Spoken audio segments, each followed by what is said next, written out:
नमस्कार, आप देख रहे हैं न्यूज 18। मैं हूं आपके साथ रुचिका राज। दक्षिण अमेरिकी देश वेनेजुएला में एक बड़ा सियासी उलटफेर हुआ। निकोलस मादुरो के हटने के बाद अब सत्ता की कमान डेल्सी के हाथों में है।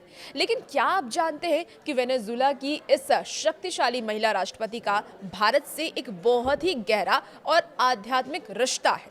जी हाँ, डेल्सी भारत के आध्यात्मिक गुरु सत्य साई बाबा की बहुत बड़ी भक्त है। सोशल मीडिया पर उनकी भारत यात्रा की तस्वीरें वायरल हो रही हैं, जिसमें वो एक आम श्रद्धालु की तरह बाबा के सामने नतमस्तक नजर आ रही है। आज इस वीडियो में हम आपको दिखलाएंगे डेल्सी की अनसुनी आध्यात्मिक कहानी। ये तस्वीर पिछले साल और उससे पहले की भी है, जहां डेल्सी ने आंध्र प्रदेश के पुड्डुपार्थी स्थित प्रशांत नीलियम आश्रम का दौरा किया था। अक्टूबर 2024 में जब वो वेनेजुएला की उपराष्ट्रपति थी, तब उन्होंने विशेष रूप से बाबा की महासमाधि के दर्शन किए थे। वहां मौजूद लोगों ने यह बताया है कि डेल्सी ने बिना किसी तामझाम के एक साधारण भक्त की तरह घंटों ध्यान लगाया और बाबा की शिक्षाओं के प्रति अपनी अटूट श्रद्धा व्यक्त की। सिर्फ इतना ही नहीं, अगस्त 2023 में जब वो G20 समिट से जुड़े कार्यक्रमों के लिए भारत आई थी, तब भी उन्होंने समय निकाल करके पुट्टापार्थी जाने का फैसला किया था। उन्होंने कहा था कि बाबा के आश्रम में उन्हें जो शांति मिलती है वो दुनिया के किसी कोने में नहीं मिलती। अब आप सोच रहे होंगे कि 7 समंदर पार वेनेजुएला में साईं बाबा के इतने अनुयायी कैसे हैं? दरअसल ये सिलसिला सालों पुराना है। वेनेजुएला के पूर्व राष्ट्रपति निकोलस मादुरो खुद साईं बाबा के भक्त रहे हैं। 2005 में मादुरो अपनी पत्नी के साथ भारत आए थे और बाबा से व्यक्तिगत रूप से मिले भी थे। मादुरो के ऑफिस में हमेशा सत्य साईं बाबा की एक तस्वीर भी रहती थी। जब 2011 में बाबा ने अपनी देह त्यागी, तब मादुरो ने वेनेजुएला की संसद में शोक प्रस्ताव तक पेश किया था।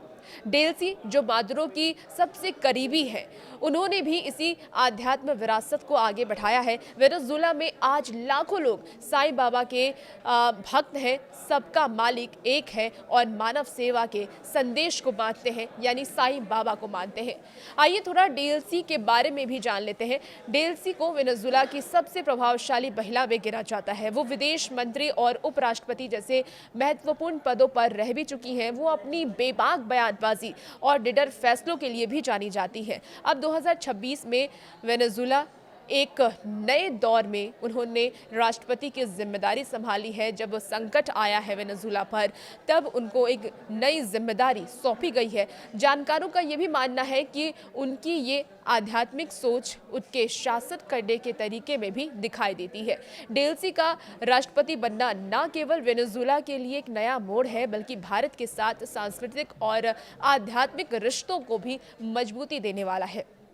एक विदेशी राष्ट्रपति का भारतीय आध्यात्म से इतना गहरा विश्वास वाकई गर्व का प्रतीक है और ये गर्व भी महसूस कराता है। गर्व की बात है। क्या आपको पहले ये पता था कि वेनेजुएला की नई राष्ट्रपति भारत की इतनी बड़ी भक्त है, यानी साईं बाबा की इतनी बड़ी भक्त है? कमेंट बॉक्स में ज़रूर बताइएगा और भी ऐसे वीडियोज़ के लिए बने रहिए न्यूज़ 18 बिहार झारखंड के साथ।